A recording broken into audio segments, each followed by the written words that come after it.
Hey, son, while you were testing up in the Arctic for a month, nothing at all happened in F1. Nothing at all. There's no news. All right, so are you ready to go? I am ready to go.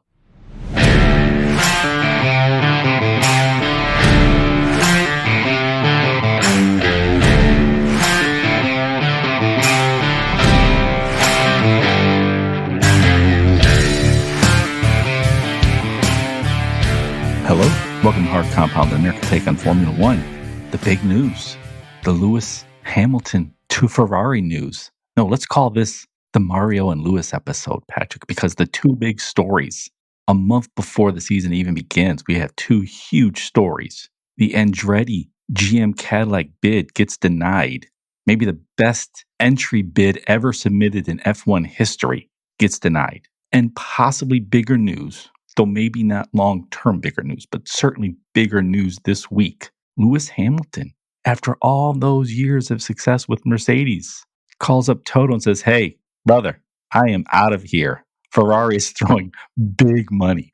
Ferrari is throwing, Otani money at me out here. So, sayonara." Can I get your take, Patrick, on the Mario and Lewis news? Let's start with Lewis Hamilton. Yeah, we can start with Lewis. This, I think, seemed to impact or get the attention of more people, even though I think it's not as interesting or important.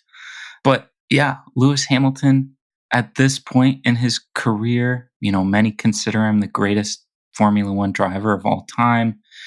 Much of that success due to his partnership with Mercedes and Toto Wolff, obviously winning 6, I guess, championships with Mercedes in 11 years. Felipe Massa would like to take issue with one of those. Yeah, but yes. We'll call it 6. And then his first one with McLaren. But he's been involved with Mercedes for such a long time. He was a part of this iteration of the Mercedes Formula One motorsport team for over a decade and has kind of been that rock for that team for so long.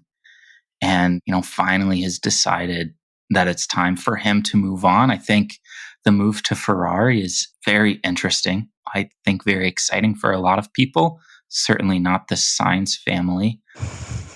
But it will be very weird to see Hamilton in red, I think. It will. I mean, we just assumed he would close out his career at Mercedes. I mean, he really dragged his feet on signing a new contract.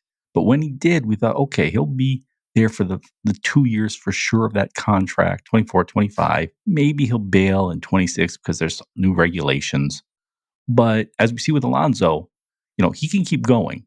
So there was that potential of not just 2 years, 3 years, maybe even say 5 years, another 5 years with Mercedes. That would just be, with all the championships. And oh, yes, I got my conspiracy theories mixed up. That was Felipe Massa wasn't contesting any of the Mercedes wins. Right, it was the McLaren one. It was the McLaren one. Yeah. But, we just thought he would stay with Mercedes. And this is such huge news. It's also surprising, I think, for Ferrari to do this because we're seeing this sort of new age of sports megastar, cultural influencer, brand builder.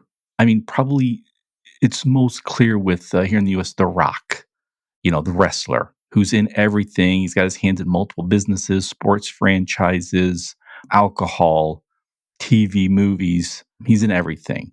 But we've also seen it recently with like Messi, with Otani, where they are getting these contracts.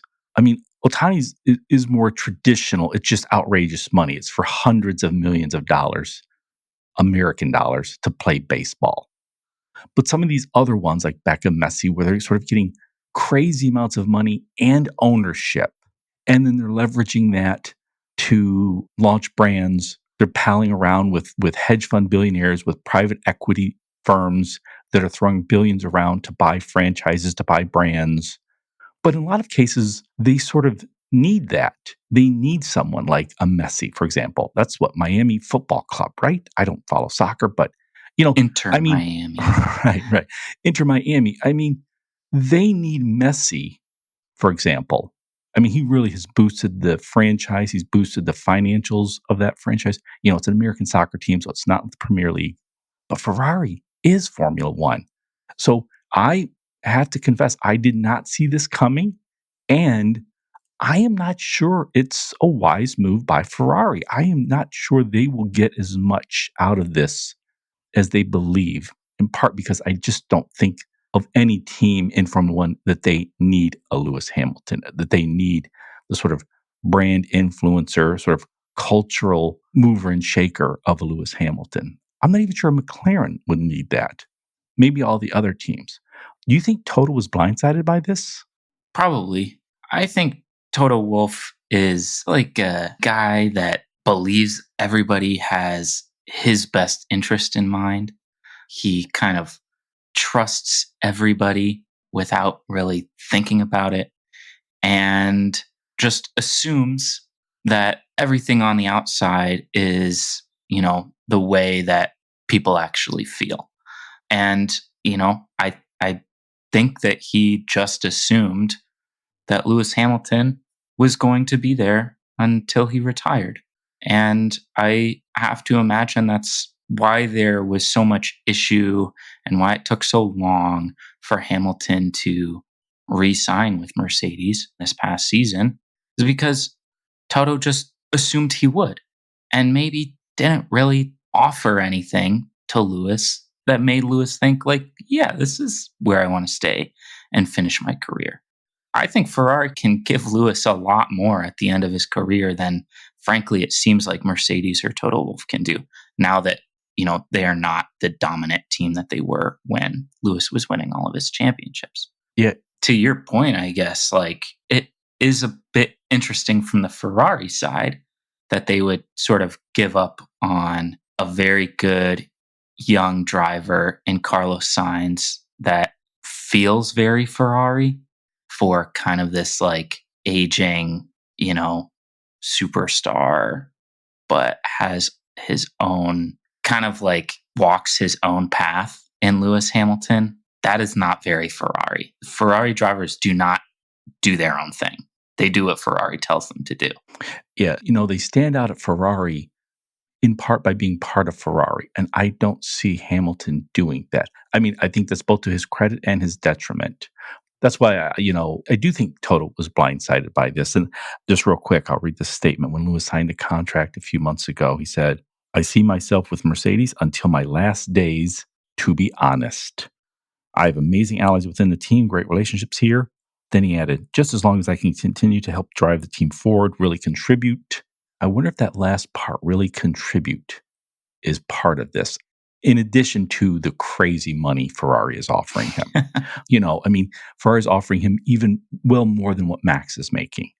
And the past couple of years, the Mercedes has been a really good car, but not the dominant car.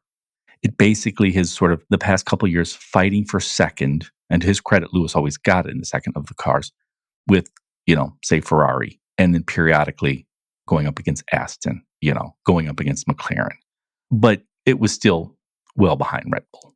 Mm-hmm. And Lewis has been publicly bashing the car, the concept. And by implication, Toto, the engineers, and the full team, I think. I mean, he is repeatedly publicly saying, the car has issues. He's repeatedly publicly said, they're not listening to me. Toto is a man, for all his abilities, maybe his key weakness is he does not like strife. He wants a well-oiled machine, and he does not like strife, and he does not handle strife very well. And my guess is they had a lot of talks about this because Lewis has been, if you go just by his public statements, you have to wonder what the hell was he saying behind closed doors? Not that it wasn't without any justification, because, when you have just a dominant car, maybe the most dominant car in F1 history, and you kind of fumble the regulations, the new regulation, that's tough. I do think he was blindsided, though. I do think Toto was blindsided.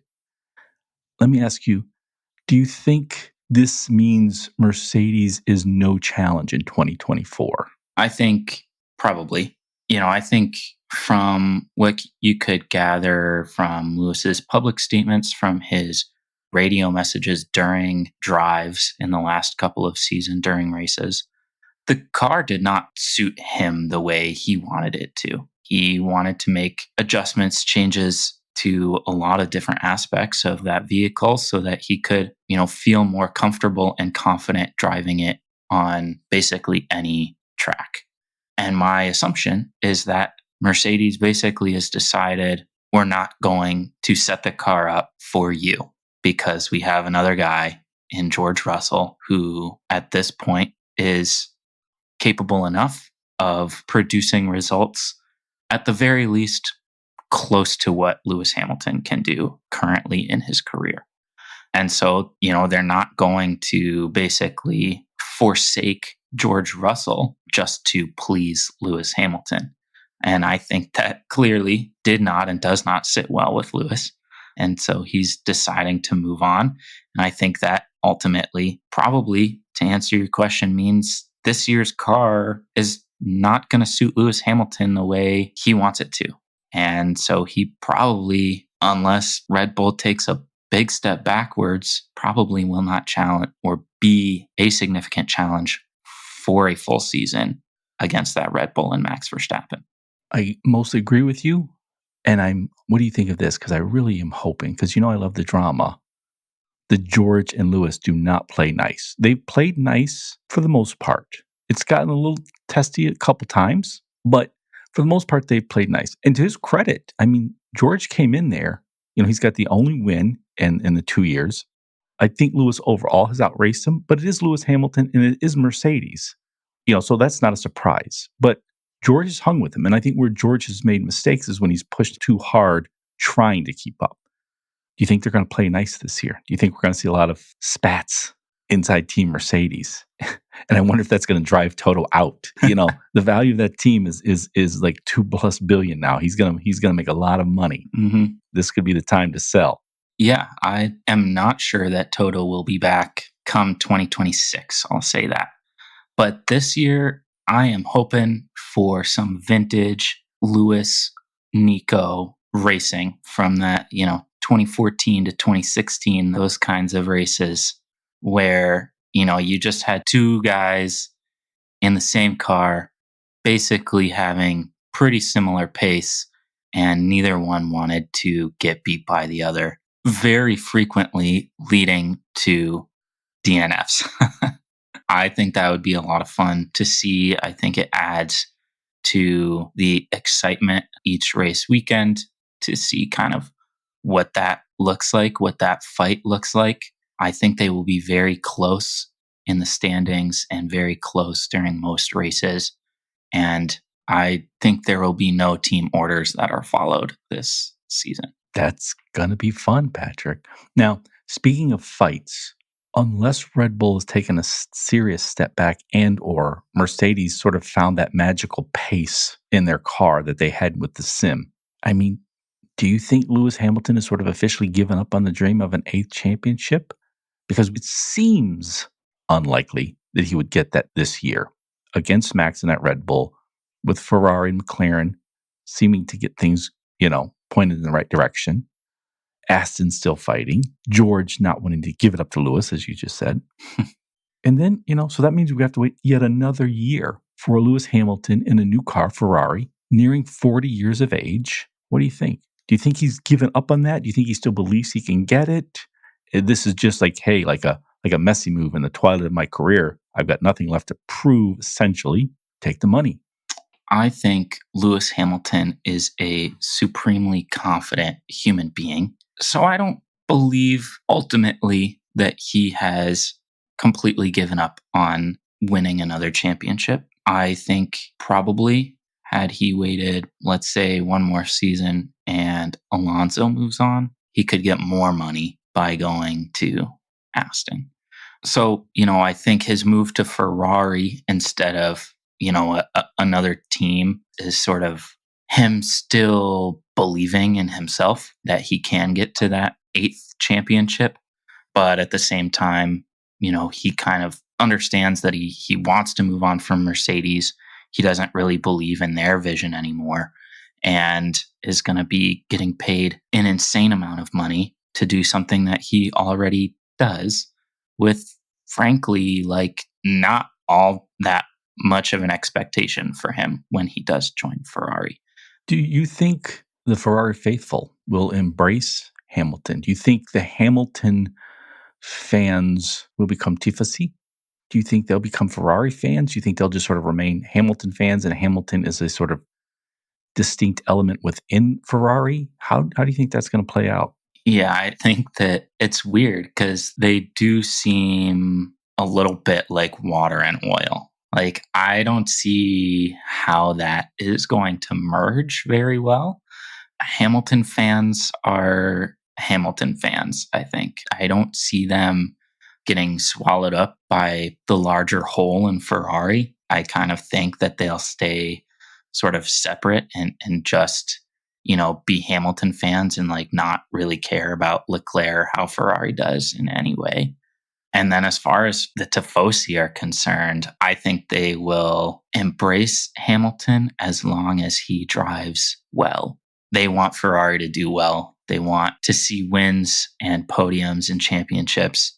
And, they really love Leclerc, but that's generally because he's a good driver and he tends to do pretty well, get almost as much as he can out of the Ferrari. And frankly, he's really good in qualifying and getting on pole. That hasn't always translated into points for him, but Hamilton is definitely capable enough to do that. So I think Ferrari fans are probably pretty excited that Hamilton is coming over, but I think he's going to have to prove himself to them, even though I don't think really the wider F1 world has all that high expectations for him in Ferrari. Yeah, I think that's one of the things that makes this so interesting is the surprise value. We didn't expect it. The crazy amounts of money, which is completely new in Formula One for a driver. And it's also the first time we see this big contract where there's this clear value in team and driver where it's, Lewis Hamilton, even though he's aging, he's not won in 2 years. He's still Lewis Hamilton. He's still one of the all-time greats, and he's still a great driver. He's going to bring something to the team on track. And I think more than Carlos Sainz. But it's also, Ferrari as the brand, Ferrari as a company that sells cars. Lewis, even though, like I said before, this isn't like the Messi signing with Inter Miami, which Miami really needed him. For Ferrari, they don't need Lewis, but Lewis isn't just all of his fans. Lewis is well connected with a lot of new money, that I think Ferrari is like, what? Our traditional buyers are of a certain size. There might be more buyers out there. How do we tap into that? And I think they see Lewis Hamilton's value there. So even though I don't think Ferrari, like say an Inter Miami, necessarily needs Hamilton, I definitely think they will get a lot of value out of him. And I think that's kind of an interesting signing in that there's both on-track value and, sort of the larger corporate branding value. I mentioned Sainz there briefly, Carlos Sainz, the smooth operator. Where do you think he will go? How do you think he will do this year? I think that he will perform or outperform Leclerc this season. Wow. I think he is much better at driving when he's angry. Aren't we all? Well, maybe. Don't answer that. And I think the only place that makes any sense for him to go is Mercedes. Unless Fernando Alonso retires this season, in which case it may be possible for him to go to Aston. But I don't see any other team that he fits into. Well, I guess I'll say this. The reason I don't mention Red Bull is because I saw an article that probably Albon is going to sign with Red Bull for next season. That would also be a surprise to me. I should stop being so easily surprised. My assumption is it's actually probably going to be a driver swap, Ferrari and Mercedes. Wow. I did not think you would say that. I would have expected, first off, I don't think Sainz will outperform Charles Leclerc this year. I think Leclerc is a better driver. It's his team now for sure. even when Lewis enters a year from now. And so I don't think Carlos Sainz is going to outperform Charles Leclerc this year, although I would like that to happen because it would be fun. Mercedes has some good reserve drivers. They've got some young drivers, that Antonelli kid. I think that's how he says his name. They've got Formula E drivers who could step in. I would be surprised. I would have thought you would say something like, because Bottas and Zhou at Alfa Romeo, I don't know how long they will be there. And I know that's going to go to, is it Audi in a couple years? I think is going to be partnering with them. Supposedly. Yeah, Steak I don't know. F1 this year, I guess. Yeah, that's right. Wow, Steak F1. whatever the hell it's called. That just I don't rolls know. off the tongue. Steak Sauber something or other. F1, Racing Bulls and Steak Sauber, Toro Rosso. Who knows what the heck's going on there? Okay, well, I don't know where Sainz is going to go, but Mercedes, that would be, that would be another good team. George and Carlos. Although, let's talk about that. Who do we think replaces Lewis at Mercedes next year? You think Carlos Sainz, right? I think probably Sainz. That would be my initial assumption, because I don't think any of sort of the Red Bull associated drivers are going to get in that seat, like an Albon or a Liam Lawson, these kinds of guys. I don't see that happening. So my initial kind of assumption is that a really solid, still kind of young, pretty much in his prime driver in Carlos Sainz would hop into that seat, unless, there's some crazy deal with one of the McLaren drivers. Those are the other two that I could see. So I think Toto, he likes to take care of his own. He took care of George Williams. He took care of Lewis Hamilton. And I think this move by Lewis, Toto says all the right things publicly. I think this hurts him pretty deeply, actually. And so I think he's going to bring in a Mercedes driver, like a younger guy. However, he wants to make sure he takes care of his own, but he puts them sort of through an apprenticeship in a sense, like he did with George Russell Williams. So I kind of think they'll lure Alonso for another year. So after this year, Lewis then goes to Ferrari. That's a vacant seat at Mercedes. I think they'll say, hey, Alonso, we know you're in your 40s, but you still got it. That's going to be a fun team to watch. We get to see Alonso and Mercedes. And then by 2026, with the new regulations, Toto will bring in like a younger Mercedes driver. That's my thought. I think that would be fun, probably more fun than just having Carlos Sainz go there. But I do think a Russell Sainz driver pairing would be very interesting to see how that kind of plays out.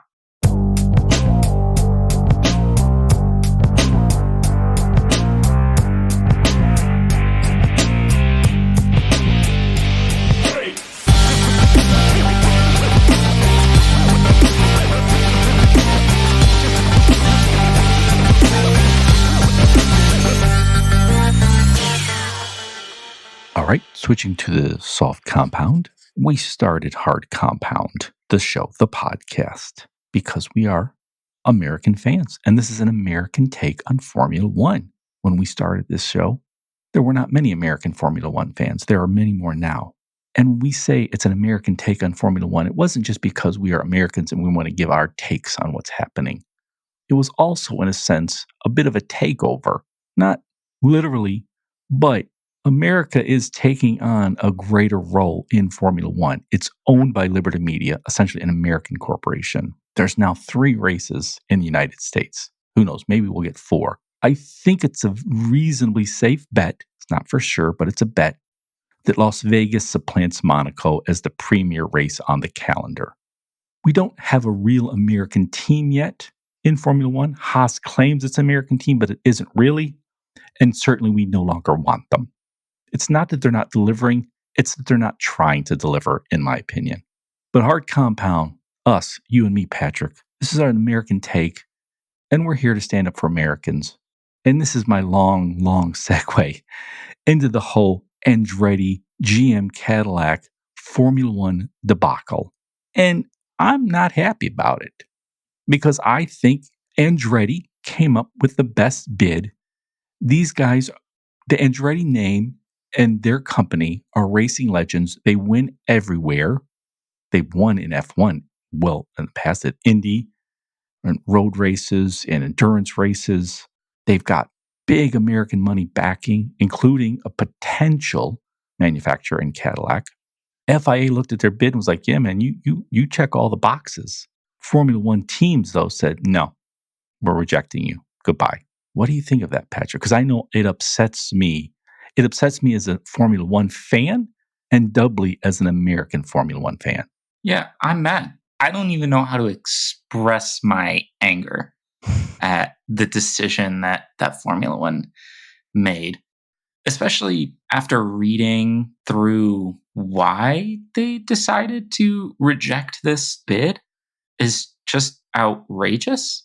They basically told Andretti Cadillac that we don't think you understand the scope of the engineering necessities to achieve this, but they never looked at looked at Andretti Cadillac's plans or designs.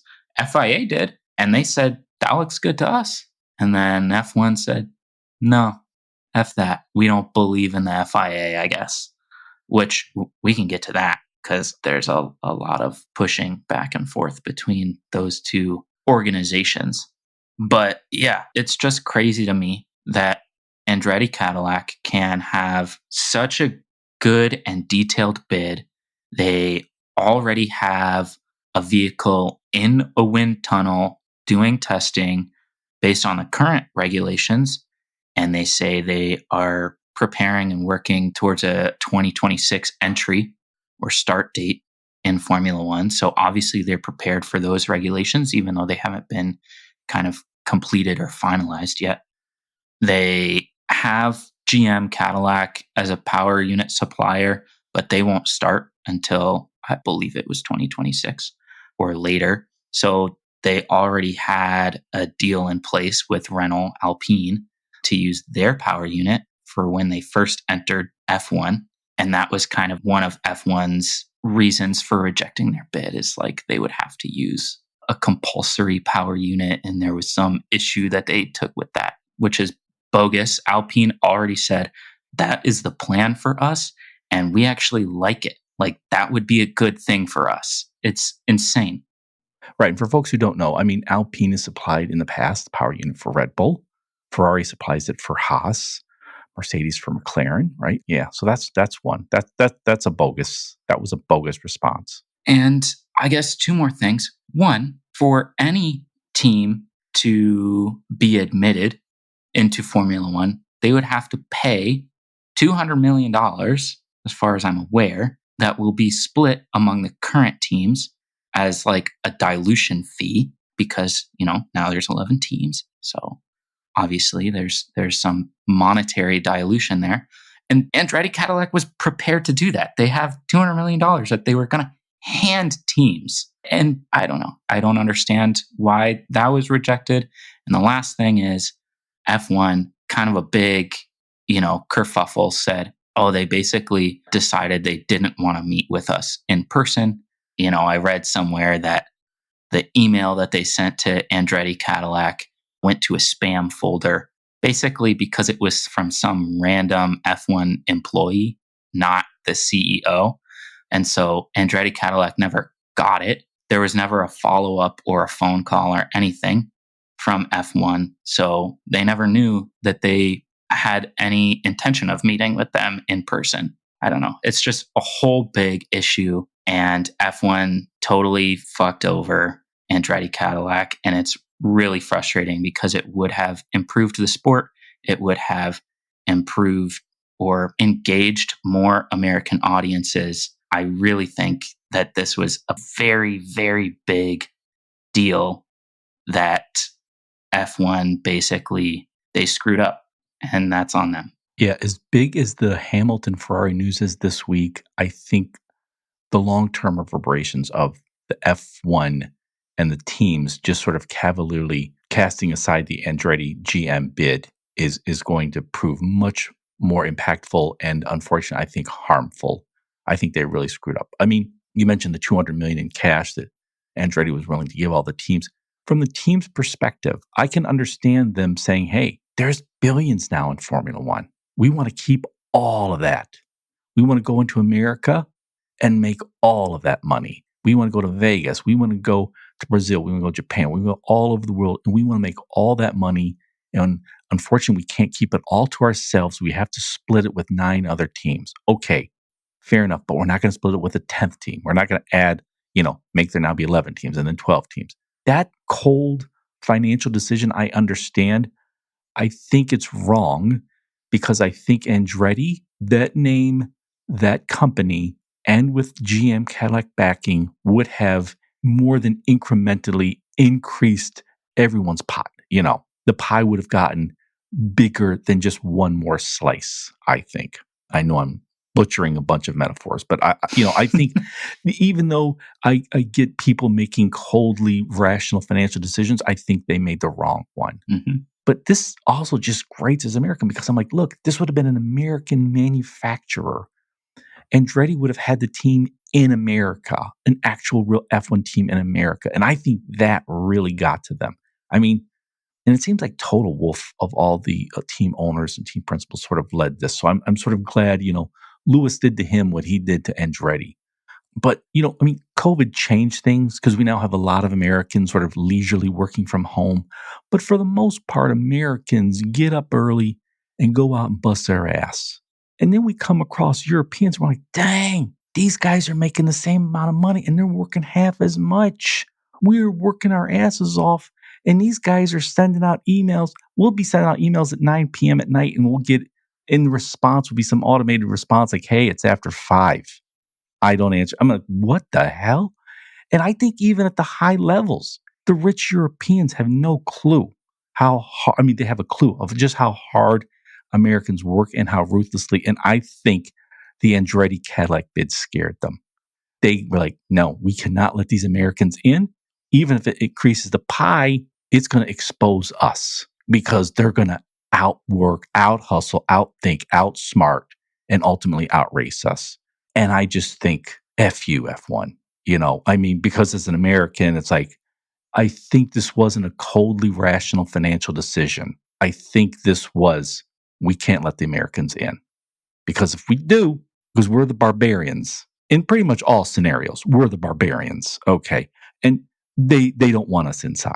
And so, screw them. There was the part where they were like, F1 will bring more value to Andretti than Andretti brings to F1.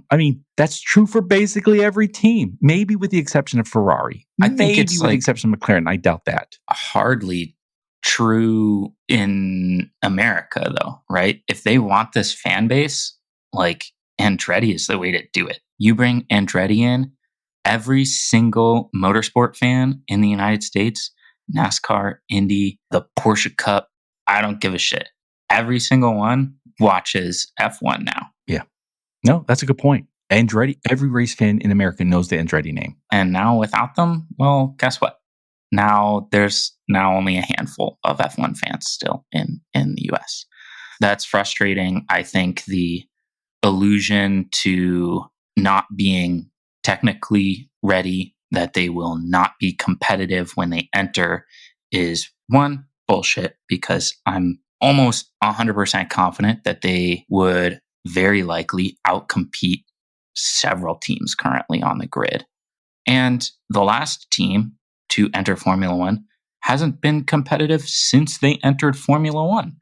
At no point have they been competitive. Yeah. And publicly, Gene Haas has said he doesn't care. All he wants is a bigger market for his CNC machining company. That's it. He just wants to reach more audiences. He has no interest in being competitive. That's why freaking Gunther Steiner was there for so goddamn long, is because he wasn't competitive, but it didn't matter. So I don't know. I think the entire decision is wrong. Every single piece of what F1 stated why they rejected the bid was more or less fabricated. It's just such a bad decision. It harms motorsport in the US. It harms ultimately, I think, F1 moving forward. I don't know. It's just a frustrating decision for me.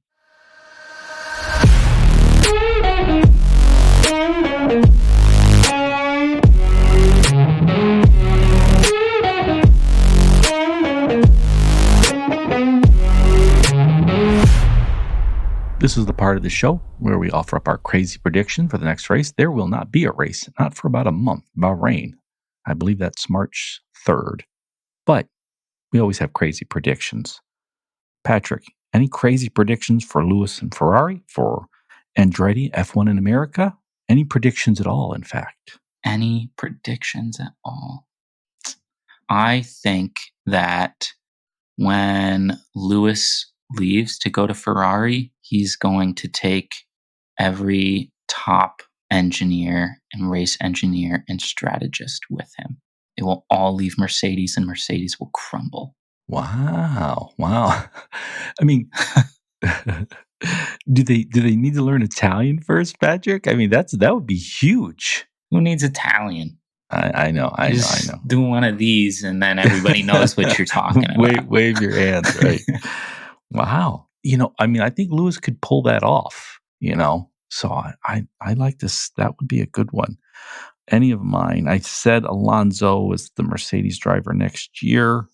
I said Lewis will not win an 8th world championship, but I do believe he will win races again. He's not for the past 2 years. I think he might win one this year. Then I think he will win at Ferrari races, not necessarily championships.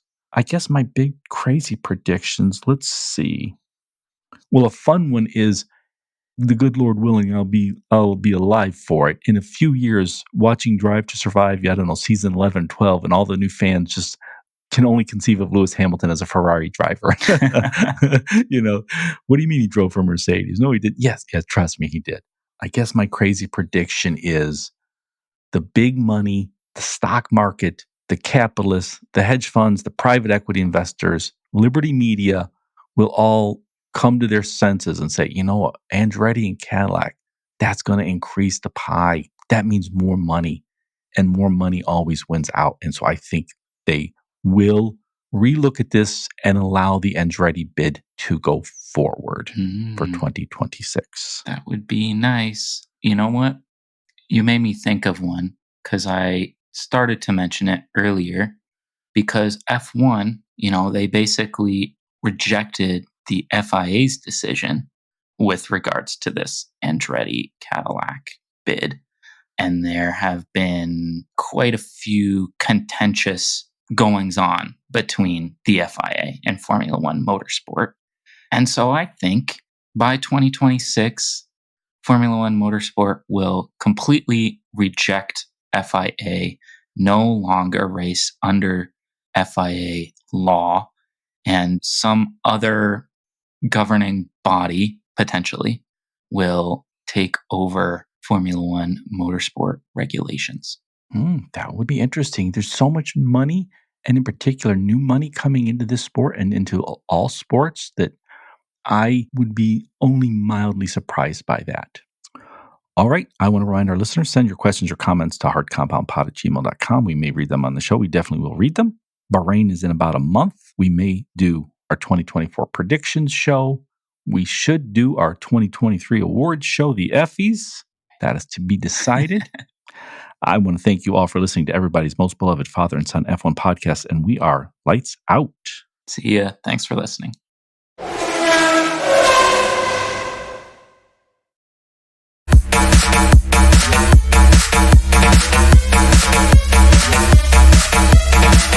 Good show, son. I almost got into a fight at Popeyes. I mean, no. I love that chicken at Popeyes. I love that chicken from Popeyes, Patrick. But I really wanted some Popeyes chicken, and it was like lunchtime. So I pull in, and I know, going in, it's going to be a hit or miss. Because as much as I love that chicken at Popeyes, sometimes they don't have chicken. And it was literally noon, and I'm in line. It was like me, like a guy who looked like he might be homeless, these 3 Hispanic construction workers, and they were all chatting amongst themselves, trying to decide what they wanted. And it seemed as if everything they asked, there was hollering that they were out, like spicy chicken nuggets. They were out. And like from the back, you would hear, out of spicy nuggets. And then somebody else would repeat, out of spicy nuggets. And then the cashier would say, hey, we're out of spicy chicken nuggets. Even though by this time we all knew it. And you're thinking, well, it's noon. How can you be out? It's not like it's 5 minutes to midnight, and it was a busy day. It's noon. and chicken is your business. But that, like I said, that's life at Popeyes. And finally, it was my turn, and I'm about to order my sandwich, and then I see a big sign flash up, and it says TRUF fries. And so the hardened, weary old man at the cash register is like, "Hey, man, what can I get you?" And I was like, "Wait, give me some of them true fries." And he's like, "What?" And I said, "True fries. I want some of those true fries." He's like, "Come on, man." And I'm like, "What? Are you out?" And he's like, "Them damn truffle fries." And I was like, "Oh, it literally said TRUF." So I thought it was truth. Anyway, seemed like there was a moment with the cashier and one of his pals were getting a little angry at me, and I thought, there might be a little fisticuffs, but luckily it was all smoothed over. The truffle fries were good. I got my chicken sandwich. The construction workers got whatever they got. It all worked out, Patrick. It was a good lunch.